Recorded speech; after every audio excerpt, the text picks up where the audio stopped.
Génesis 18 oculta un secreto aterrador que desafía nuestra lógica. El creador del universo se sentó a comer pan en una mesa humana, revelando con exactitud dónde aparece Jesús en el Antiguo Testamento miles de años antes de nacer en Belén. Saber quién fue Jesús en el Antiguo Testamento y cómo se llama a esta enigmática aparición, una cristofanía, es la clave para descifrar el mayor misterio que tu Biblia ha guardado a plena vista. Durante siglos, los teólogos han debatido este escándalo bíblico. En la escuela dominical nos enseñaron que Dios el Padre es espíritu invisible y que Jesús comenzó a existir en el pesebre de Judea. Pero los textos originales en hebreo y arameo cuentan una historia mucho más oscura, profunda y fascinante. Existe una aparente contradicción, un error masivo en el sistema que los críticos de la Biblia usan para atacar la fe. Por un lado, la ley cósmica es clara e inquebrantable, pero por otro lado, vemos a hombres y mujeres de la antigüedad cayendo de rodillas, sudando frío, mirando a los ojos a un ser envuelto en luz incandescente y sobreviviendo para contarlo. ¿Qué fue lo que realmente vieron? No era un ángel común, no era una simple visión mental. Era una figura física, sólida, capaz de emitir sombras, capaz de consumir alimentos humanos, capaz de desatar un poder militar que haría temblar a los imperios más grandes del Medio Oriente. Hoy vamos a sumergirnos en la teología histórica y en la neurolingüística de las Escrituras. Vamos a tomar el bisturí exegético para diseccionar las palabras originales que los traductores modernos suavizaron. Te advierto que lo que estás a punto de escuchar romperá los dogmas superficiales que te han repetido durante años. Descubrirás que el Cristo que caminó sobre el mar de Galilea es el mismo comandante militar cósmico que hizo llover fuego sobre las llanuras de Sodoma, y el mismo ser que pisó las brasas ardientes del imperio babilónico.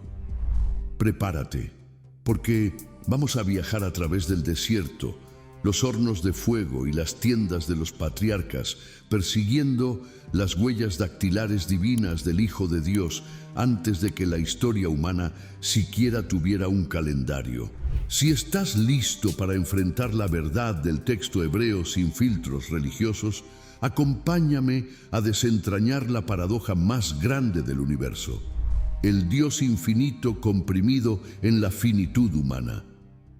Así ocurrió realmente la aparición de Jesús en el Antiguo Testamento. Para entender la magnitud y el terror de estas apariciones, primero debemos comprender una ley universal inquebrantable, una regla de muerte instantánea dictada en Éxodo 33:20. Cuando Moisés, el líder más grande de Israel, le suplicó a Dios: «Te ruego que me muestres tu gloria», la respuesta de Yahweh fue tajante y escalofriante: «No podrás ver mi rostro, porque ningún hombre podrá verme y seguir viviendo». Esta no era una metáfora, no era una exageración poética. En la cosmovisión hebrea, la santidad absoluta de Dios es tan radiactiva, tan inmensamente pura, que cualquier tejido biológico humano contaminado por el pecado se desintegraría a nivel subatómico al entrar en contacto directo con su gloria descubierta. La presencia pura del Padre es letal para la carne caída. Era un hecho geopolítico y espiritual en el antiguo Medio Oriente. Ver a los dioses era el final de tu existencia. Los sumos sacerdotes en Israel, siglos después, entraban al lugar santísimo solo una vez al año, temblando, con una cuerda atada a sus tobillos, sabiendo que el más mínimo error ritual resultaría en muerte súbita. Había un pánico visceral hacia lo divino. El abismo entre el Creador perfecto y la creación fracturada era infinito e infranqueable. Pero aquí es donde la matriz del texto bíblico se rompe y entra la paradoja que desconcierta a los rabinos. hasta el día de hoy. Si la regla era que ver a Dios significaba la aniquilación absoluta, ¿por qué encontramos registros detallados de humanos cenando con Él, luchando físicamente contra Él y hablando cara a cara con una figura divina sin ser consumidos por el fuego? La respuesta a este enigma se encuentra en un mecanismo de gracia que el cielo implementó desde el principio de los tiempos. Dios necesitaba interactuar con su creación, necesitaba advertir, guiar y amar a los humanos en tiempo real, pero sin destruirlos con su luz incomprensible. La solución divina fue la cristofanía. Una cristofanía es la aparición temporal y visible del Cristo preencarnado en el Antiguo Testamento. Antes de tomar carne permanentemente en el vientre de María, la segunda persona de la Trinidad, el Logos, el Verbo eterno, se velaba a sí mismo. Él tomaba una forma visible, reduciendo la radiactividad de su gloria celestial, para poder caminar sobre el polvo de la tierra y hablar con sus amigos. Él era el puente entre la santidad letal y la debilidad humana. Aquí es donde debemos aplicar nuestro bisturí exegético, porque tu Biblia en español, debido a las limitaciones del idioma, probablemente ha ocultado este inmenso secreto. Si lees tu Antiguo Testamento, te encontrarás repetidamente con una figura enigmática traducida como el ángel de Jehová o un ángel del Señor. Nuestra mente occidental moderna, contaminada por el arte renacentista, automáticamente imagina a un ser rubio con alas de paloma tocando un arpa. Pero esa es una visión patéticamente errónea y superficial. En el texto original hebreo, las palabras son Malach Yahweh. La palabra Malach simplemente significa mensajero o el enviado. No describe la naturaleza biológica o espiritual del ser, sino su función u oficio. Pero lo que hace estallar las mentes de los eruditos lingüísticos es el comportamiento anómalo de este malaj específico. A diferencia de los ángeles ordinarios como Gabriel o Miguel, que constantemente rechazan la adoración diciendo, no lo hagas, soy consiervo tuyo. Este mensajero específico actúa con una autoridad escandalosa. Este ángel habla en primera persona como Dios. No dice, Dios dice que te bendecirá. Él dice, yo te bendeciré. Él recibe adoración. Él perdona pecados. Y los patriarcas que se encuentran con Él afirman categóricamente, he visto a Dios cara a cara. Este es el bug en el sistema del judaísmo estricto.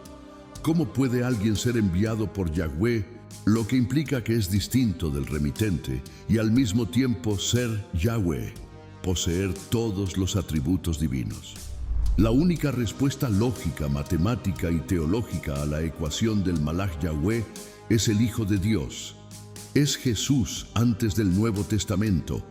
Él es el mensajero del Padre, distinto en persona, pero idéntico en esencia divina. Cada vez que el texto hebreo introduce al Malach Yahweh y de repente, en el siguiente versículo, intercambia el nombre simplemente a Yahweh, no es un error de edición.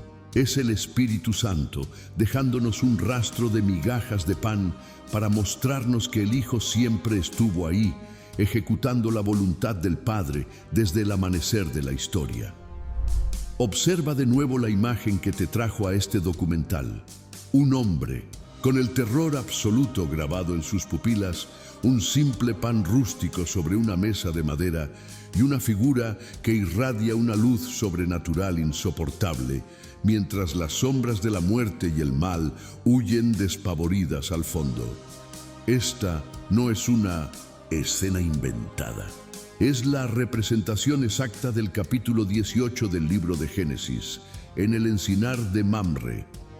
Este es el easter egg histórico más profundo de la antigüedad.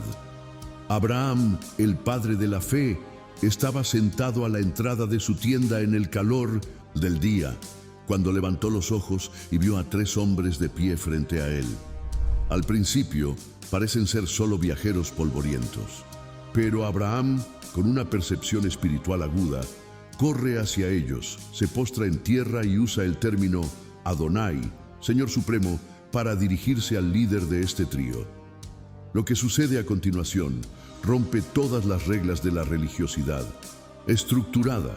Abraham les pide que se queden, lava sus pies con agua y les prepara una comida, pan amasado por Sara y un becerro tierno. El texto hebreo en Génesis 18:8 dice algo que hizo sudar a los traductores judíos durante siglos. Y él, Yahweh, comió. El Dios infinito, el arquitecto de las galaxias, el ser que sostiene la materia oscura del universo con su palabra, se sentó bajo un árbol en el Medio Oriente y masticó pan terrenal y carne asada. No era un fantasma, no era un holograma divino. Tenía un sistema digestivo físico-temporal. Dos de esos hombres resultaron ser ángeles creados que luego partieron hacia Sodoma para el juicio, pero el tercero se quedó atrás. Abraham se queda a solas negociando el destino de las ciudades pecaminosas, con nada menos que el juez de toda la tierra. El pánico en el rostro de la miniatura representa el momento en que la mente humana colapsa al darse cuenta de con quién está interactuando realmente. Aquel que partió el pan bajo el árbol de Mamré con Abraham es el mismo que miles de años después partiría el pan en un aposento alto en Jerusalén diciendo: «Este es mi cuerpo». El patrón es innegable. Jesús siempre ha buscado la comunión íntima y de pacto con aquellos que llama sus amigos. Saltemos en el tiempo. La nación de Israel está a punto de enfrentar su misión militar más suicida: asaltar la fortaleza impenetrable de Jericó. Josué, el nuevo líder, está realizando un reconocimiento táctico cerca de las murallas, sintiendo el peso aplastante de la responsabilidad. De repente, Josué 5:13 relata que levanta la vista y se encuentra con algo aterrador. Un hombre parado frente a él, con una espada desenvainada en su mano. Como cualquier soldado entrenado, Josué exige una identificación militar. ¿Eres de los nuestros o de nuestros enemigos? La respuesta que recibe destroza todo el paradigma político humano. El ser responde: no, mas como príncipe del ejército de Yahweh he venido ahora. En el hebreo, el término es Sar Tzava Yahweh, comandante en jefe de las huestes celestiales. No vino a tomar partido por Josué, vino a tomar el control absoluto. Ante esto, Josué, un guerrero endurecido, cae sobre su rostro en tierra y le adora. Si este comandante hubiera sido el arcángel Miguel o un ángel común de rango inferior, habría detenido a Josué inmediatamente, porque la ley judía castigaba la idolatría con la muerte. Pero mira lo que el comandante hace. En lugar de reprender a Josué por adorarlo, le da una orden directa: quita el calzado de tus pies, porque el lugar donde estás es santo. ¿Te suena familiar? Es la misma orden exacta que Yahweh le dio a Moisés en la zarza ardiente décadas antes. La santidad no emanaba de la tierra de Jericó, la santidad emanaba de la persona que estaba pisando esa tierra. Este comandante militar celestial no es otro que el Cristo guerrero preencarnado. Antes de venir como el cordero manso para ser sacrificado por nuestros pecados, Él ya operaba como el león, el estratega supremo que lideraba las batallas de su pueblo.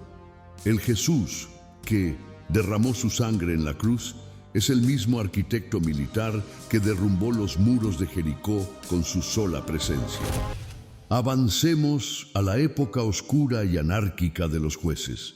Encontramos a un hombre llamado Gedeón, aterrorizado, escondido en un pozo subterráneo para que los opresores madianitas no le roben su trigo. En el capítulo 6 de Jueces, el famoso Malaj, Yahweh, el mensajero de Jehová, se aparece y lo llama: Yahweh está contigo, varón esforzado y valiente. Gedeón, cínico y destrozado por la realidad, discute con él. pide señales, ofrece comida, tratando a este ser como a un profeta o un simple viajero. Pero entonces ocurre la fractura de la realidad.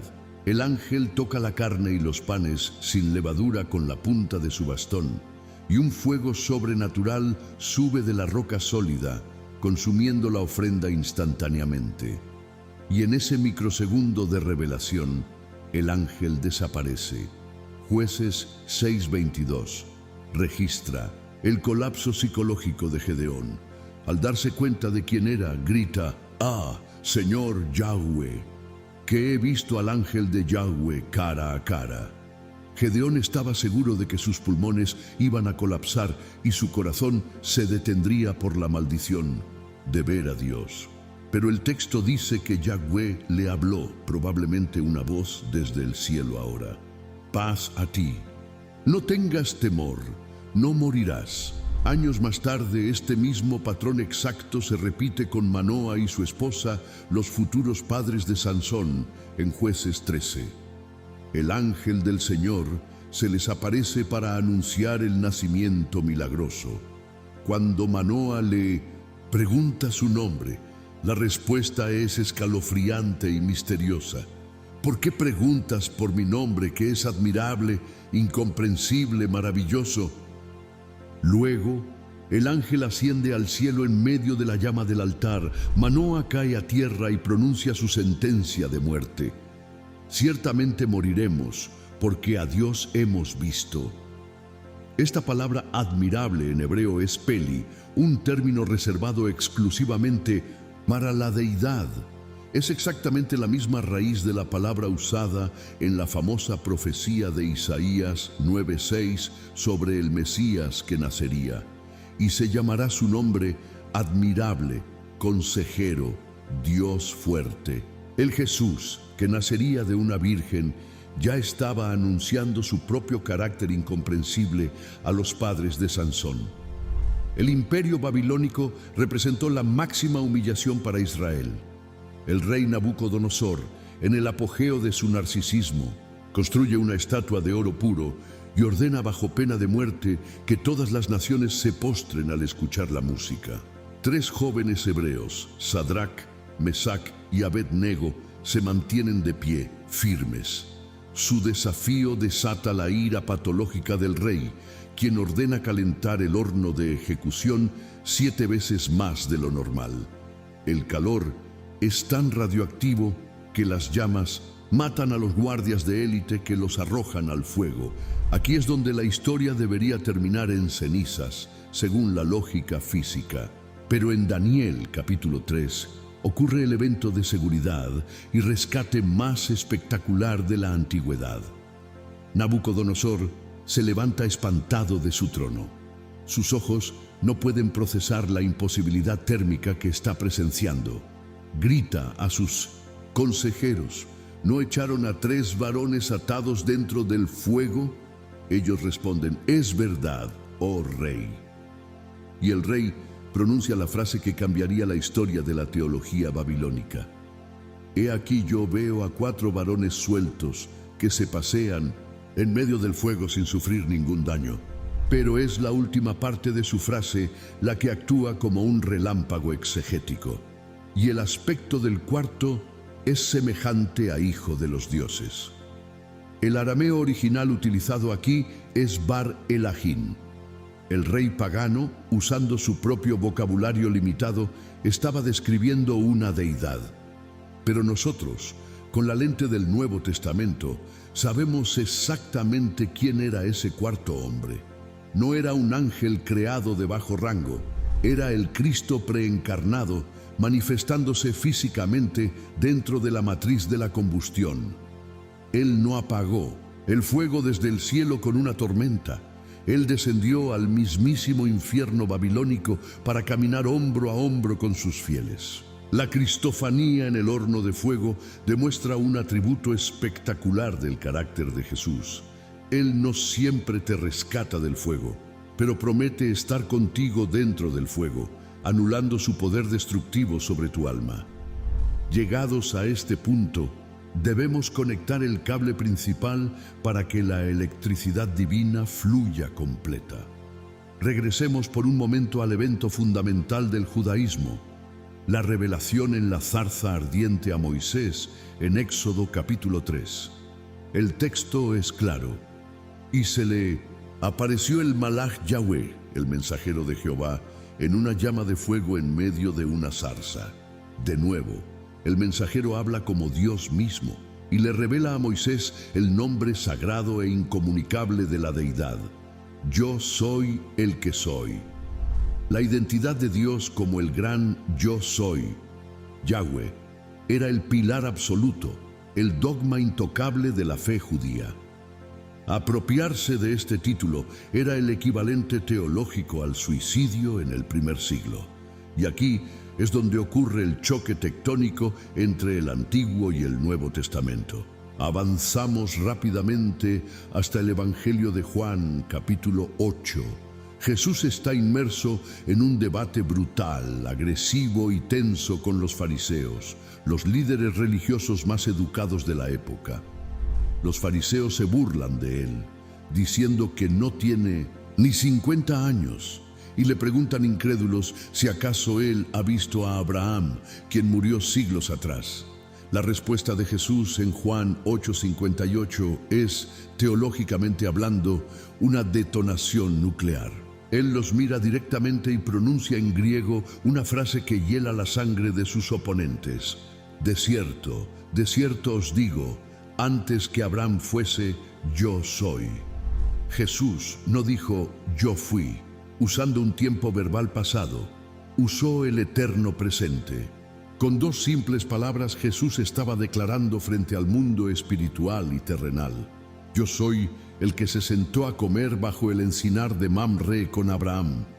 Yo soy el que habló desde el fuego en la zarza a Moisés. Yo soy el comandante que aceptó la adoración de Josué. Las cristofanías del pasado era yo preparándome para este preciso momento en la cruz. Por eso los fariseos recogieron piedras al instante para matarlo. Entendieron el código exacto de su reclamo divino. Pero, ¿por qué? ¿Cuál era el propósito oculto detrás de estas misiones de infiltración cósmica? Si Dios es omnipresente y todo lo sabe, no necesitaba bajar en forma de hombre para investigar lo que ocurría en la tierra. Aquí es donde el análisis histórico revela un patrón asombroso. Jesús no aparecía al azar en el Antiguo Testamento. No lo hacía simplemente para dar un paseo turístico por el desierto. Si mapeamos todas las cristofanías, descubriremos que ocurrían sistemáticamente bajo dos condiciones extremas: juicio catastrófico inminente o necesidad de rescate de vida o muerte. Apareció antes de que lloviera azufre sobre Sodoma y Gomorra para salvar a Lot. Apareció antes de la carnicería militar de Jericó para asegurar la victoria. Apareció en el horno babilónico para salvar a los jóvenes hebreos del genocidio religioso. Apareció a Agar en el desierto cuando ella y su bebé estaban a minutos de morir de deshidratación severa. Como muestra la miniatura de este video, donde la sombra siniestra huye aterrorizada por la explosión de luz en la habitación, las apariciones de Cristo en el Antiguo Testamento eran actos de guerra contra la oscuridad. Eran invasiones tácticas de gracia. El Logos no soportaba ver a sus elegidos siendo destruidos por las maquinaciones del infierno, así que tomaba forma humana prematuramente, rompiendo temporalmente la barrera interdimensional para interferir físicamente a favor de la raza humana. Esto destruye el viejo mito de que el Dios del Antiguo Testamento es un tirano sádico y enojado, y el Jesús del Nuevo Testamento es el pacificador amable. No hay esquizofrenia divina.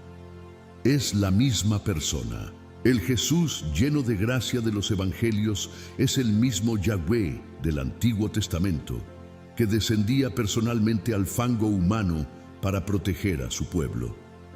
La historia completa de la Biblia es una sola línea de sangre y amor feroz ininterrumpido. hemos navegado por los códigos hebreos, el terror de los profetas, los hornos de fuego y el pan en la mesa de Abraham. Hemos decodificado el misterio de las cristofanías, pero el conocimiento teológico sin impacto visceral está vacío. Vamos a pasar de la mente intelectual al territorio del corazón. Quizás hoy estás mirando este documental y te sientes exactamente como ese hombre en la miniatura de nuestro video, aterrorizado, presionado contra la pared por las deudas, la enfermedad, la ansiedad o el silencio aparente del cielo. Quizás sientes que tu horno babilónico ha sido calentado 7 veces más y estás a punto de quemarte. El escándalo de las cristofanías no es solo un dato histórico antiguo, es la prueba irrefutable de la naturaleza actual de tu Salvador.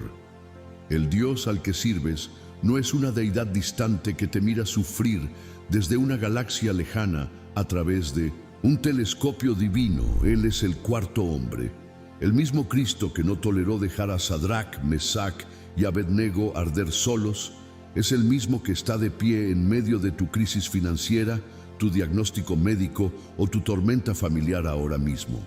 Él es el que se sienta en tu mesa en el calor y la sequía de tu desierto, listo para compartir el pan contigo si abres la puerta de tu tienda. No necesitas el idioma hebreo antiguo para invocarlo hoy.